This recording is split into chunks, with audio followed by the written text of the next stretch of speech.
चलते हैं अगली खबर की ओर। धनबाद और कोयलांचल का इलाका इन दिनों गो तस्करों का राजधानी बना हुआ है। बिहार और झारखंड के अधिकांश तस्कर निरसा के रास्ते ही गाय और बछड़ों को बंगाल भेज रहे हैं। लोगों का आरोप है कि बिना पुलिस की मिलीभगत के इतने बड़े पैमाने पर गौ तस्करी संभव ही नहीं। पेश है इस पर एक खास रिपोर्ट। किसी जमाने में ट्रक या लॉरी से गौ तस्करी की बात आपने सुनी होगी, उसके बाद टैंकर का जमाना आया। अब तो निरसा के मैथन इलाके में स्कॉर्पियो से गौ तस्करी हो रही है। यकीन नहीं होता तो इन तस्वीरों को देखिए। गौ तस्करों का हौसला इतना बढ़ा हुआ है कि पकड़े जाने के बाद वे पुलिस तक से उलझ जाते हैं और देख लेने की धमकी देते हैं। गाय सीरीडी पे गाय थी, व्यापारी पार्टी मेरे साथ में यहाँ पर हाजिर हो गया। कहाँ से इतना गाय लोड किए थे? ये गाय खरीद के हाट से लेकर आए। कहाँ का हाट? ये अपना छपरा, बिहार छपरा से। हाँ, रोजा घोटा मिला। तो एक गाड़ी में कितना मवेशी लोड किए? मेरा एक गाड़ी में 5 लाख। नियम है उतना का? नहीं, नियम तो नहीं। मवेशी का खरीदारी कब हुआ था वहाँ पे? मवेशी का खरीदारी दशहरा में। स्थानीय लोगों का कहना है कि मिश्रा और गोस्वामी के सेटिंग से झारखंड के रास्ते गौवंश लदा वाहन बंगाल पार होता है। इसके बदले गौ तस्करों की ओर से हर थाने को बंधी बंधाई रकम मिलती है। निरसा के एक छोटे ढाबा में इन तस्करों की बैठकी होती है। गुप्त सूचना हम लोग को प्राप्त हुआ था, जिसके कारण हम लोग टोल पे नाकाबंदी वगैरह किए और एक स्कॉर्पियो को रोके हम लोग, जो धनबाद तरफ से आ रहा था और बंगाल में इसको लेके जा रहा था। एक ड्राइवर और खलासी को हम लोग पकड़े हैं अभी।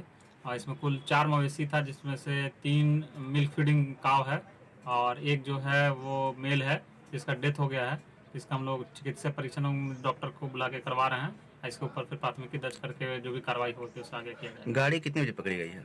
गाड़ी करीब सुबह 5 बजे के आसपास। कितने लोग गिरफ्तार हुए इसमें? 2 लोग हैं, ड्राइवर और उपचालक। पूछताछ में क्या कुछ बताया है? पूछताछ में ये लोग बताया कि हम लोग को मालिक जो उसका है गाड़ी का, जिसका भी जांच चल रहा है, उसके कहे अनुसार लोग गाड़ी को लेकर बंगाल ले जाया जा रहा था।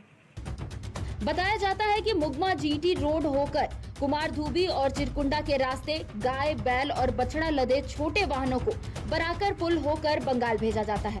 इसके एवज में छोटे छोटे वाहन चालकों और इसे सुरक्षित पार कराने वाले तस्करों को प्रति वाहन मोटी रकम मिलती है। कभी वाहन पकड़े भी गए तो उसे दुधारू गाय कहकर पुलिस से सेटिंग गेटिंग कर थाने से छुड़ा लिया जाता है। समाचार प्लस के लिए धनबाद से कुंदन सिंह की रिपोर्ट। धनबाद से हमारे सहयोगी कुंदन सिंह। कुंदन, सबसे पहले आपसे जानना चाहूंगी कि कोयलांचल में और धनबाद में इतने बड़े पैमाने पर गौ तस्करी ऐसे कैसे संभव हो पा रही है?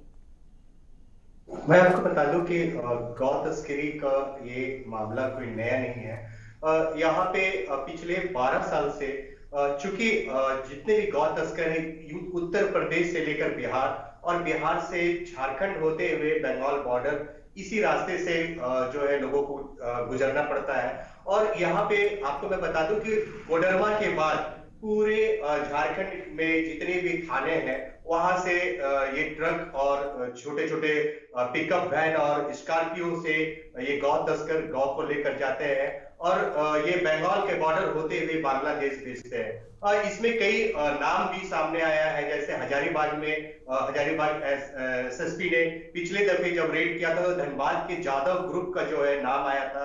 हालांकि जादव ग्रुप पे आज तक मामला दर्ज नहीं हुआ है। आपको मैं बता दूं कि जितनी भी अब तक कंटेनर से लेके जितनी भी गाड़ियां पकड़ी गई है वो ग्रामीण ही पकड़ते हैं और पुलिस को सूचना देते हैं। पुलिस जो है कोई भी कदम नहीं उठाती है कि इन पे कोई मामला दर्ज हो सके। जी बिल्कुल, यहाँ पर आपने एक और बड़ी बात की, यहाँ पर ग्रामीण ही गौ तस्करों को पकड़ रहे हैं। और एक और चीज हमने यहाँ पर देखी कि जो मामला पुलिस के पास आता भी है तो फिर सेटिंग हो जाती है वहां पर और रफा दफा हो जाता है मामला।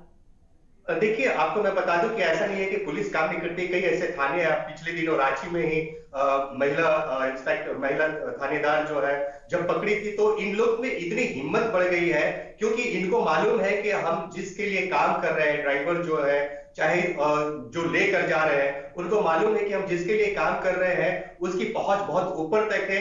यही कारण है कि जितने भी इंस्पेक्टर हो, थाना प्रभारी हो, इनकी ये सुनते नहीं है और ये कई बार जो है गाड़ी तक चढ़ा देते हैं। कई ऐसे इंस्पेक्टर हो और आरक्षी की मौत हो चुकी है हाईवे पे।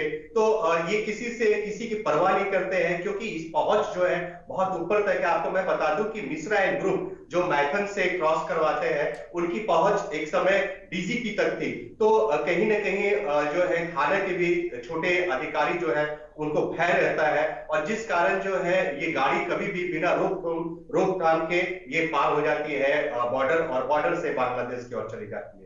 बिल्कुल, यहाँ पर जब प्रशासन से आपने बात की, कुंदन, पुलिस से जब बात करने की कोशिश की, तब वो इस पर क्या कह रहे हैं कि उनके हाथों से स्थिति बाहर जा चुकी है?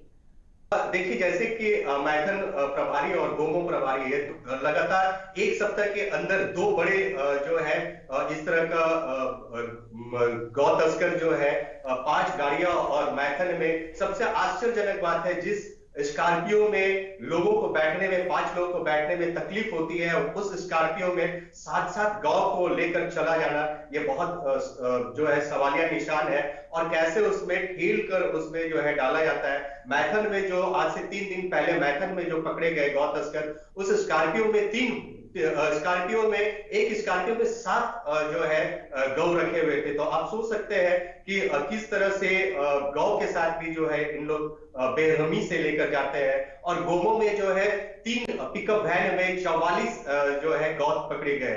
तो पुलिस जो है कार्रवाई जरूर करना चाहती है, वो चाहती है कि ग्रामीण पकड़े, क्योंकि उनपे कोई आंच नहीं आए। और यही कारण है कि जैसा हमने कहा कि पहुंच बहुत ऊपर तक है, कि आखिर जो है बिहार से लेकर, उत्तर प्रदेश से लेकर बिहार झारखंड होते हुए बंगाल की ओर चली जा रही है, और बिना रोकथाम के चली जा रही है।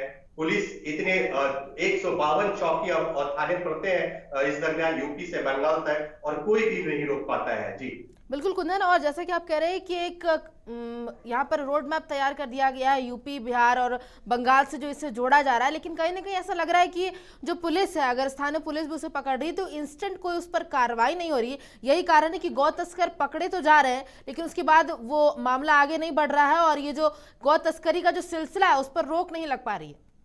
वापस मैं आपको बता दूं कि गौ को पकड़ लिया जा रहा है, लेकिन गिरफ्तारी किसी की नहीं हो रही है। क्योंकि जो पिछले दिनों 2 दिन पहले आपको मैं बता दूं, मैथन हो चाहे गोमो हो, क्योंकि वो ड्राइवर को गिरफ्तार किया जा रहा है। मेन जो तस्कर जो है वो जो है पुलिस के नजर से बच जाते हैं। और आपको मैं बता दूं कि गौ तस्कर जो है वो ड्राइवर भी जो होता है वो बहुत लापरवाही से गाड़ी चलाता है, बेपरवाह होकर गाड़ी चलाता है। कोई भी उस गाड़ी के बीच में अगर आने की कोशिश करता है, उसको दबा दिया जाता है। तो तस्कर जो है वो सर एकदम उठाकर चलते हैं। सबसे बड़ी बात है कि उनको ये मालूम है कि कहीं पे भी कुछ होने वाला नहीं है। सरकार जो है इस और ध्यान नहीं दे रही है।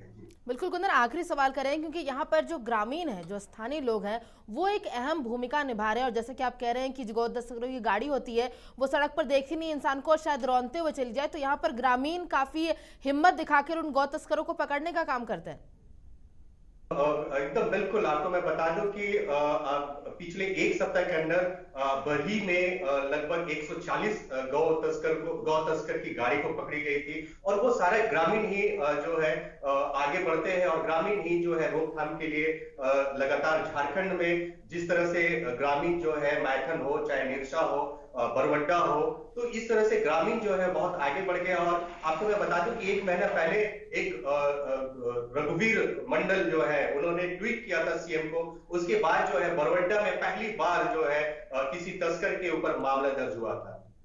तो कहीं ना कहीं जो है इनकी पहुंच ऊपर तक जरूर है। बिल्कुल कुंदन, तमाम जानकारियों के लिए बहुत बहुत शुक्रिया। तो एक और बड़े मामले को हमने रिपोर्टर्स लाइव में आपके सामने दिखाने की कोशिश की, जहां पर खास करके धनबाद और कोयलांचल का जो इलाका है वहां पर काफ़ी तेज़ी से जो गौ तस्कर का मामला एक के बाद एक सामने आ रहा है। और जैसा कि हमारे सहयोगी कुंदन बता रहे थे कि काफ़ी ऊपर तक उनकी पहुंच बताई जा रही है। यही कारण है कि स्थानीय पुलिस के द्वारा अगर वो पकड़े भी जाते हैं तो वहां पर पशु तो गाड़ी जो पकड़ी जाती है, लेकिन किन्हीं की गिरफ्तारी नहीं हो पाती है। और बिहार, उत्तर प्रदेश से होते हुए यहाँ पर बंगाल में काफी आसानी से और बड़ी तादाद में पशुओं की जो तस्करी है, गौ तस्करी है, वो अभी भी जारी है। और कहीं ना कहीं आरोप पुलिस पर भी लग रहे हैं कि बड़े पैमाने पर ये जो तस्करी हो रही है उसमें पुलिस की भी मिली भगत शामिल है, वरना उसके बिना ये संभव नहीं हो पाता।